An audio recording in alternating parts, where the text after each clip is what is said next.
सुल्तान पुट बाबा उठ सिज मथे चढ़ी आयो आहे। चाचा आऊं जागा पियो। ही बकरियूं कंहिंजियूं आहिनि जेके घर में अची ॿधियूं अथई? बकरियूं?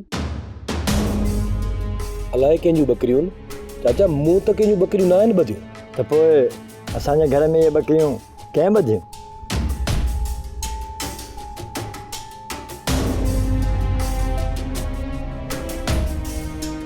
मूंखे ख़बर न आहे चाचा, ॾिसां थो त कंहिंजियूं आहिनि।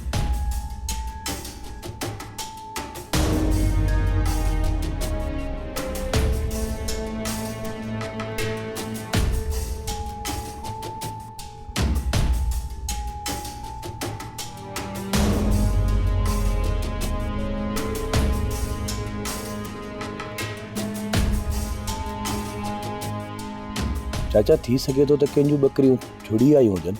पुट छुड़ी त आहियूं पर हिननि खे ॿधो कंहिं?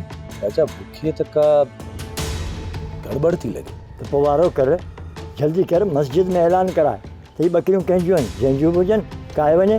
चाचा मुंहिंजो ख़्यालु आहे त पाण थाणे ते था हलूं ऐं रिपोर्ट लिखाए था। थाणे ते पहुचंदे पहुचंदे देरि थी वेंदी पुट। तूं जल्दी कर, मस्जिद में ऐलान कराए हीअ कंहिं साज़िश कई आहे, किथे पाण फासी न पओ। जेकॾहिं तूं मस्जिद में ऐलान कराईंदे त घटि में घटि असीं बची सघूं था। ठीकु आहे चाचा, आउं हथु मुंहुं धोई वञी बकरियुनि जो ऐलान मस्जिद में करायां थो।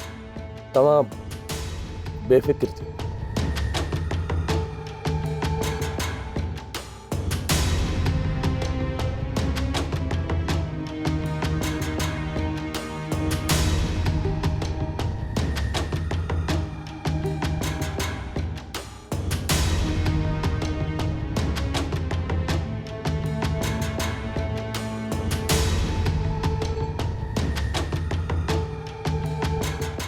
मां मलूक ऐं सुल्तान खे घणो वक़्तु जेल में रखाए कोन सघंदुसि।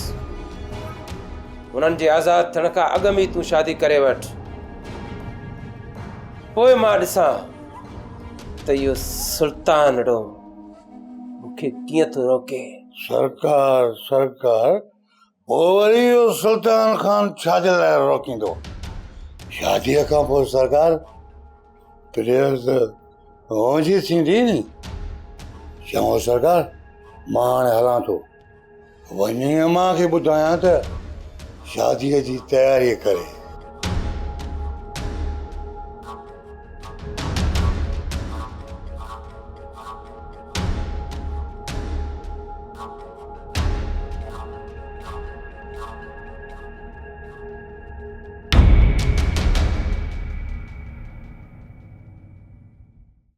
सोप सीरियल सिंध जाई तमाम एपिसोड्स ॾिसो हाणे HD क्वालिटीअ में। विज़िट करियो असांजो YouTube channel Sindh TV HD drama.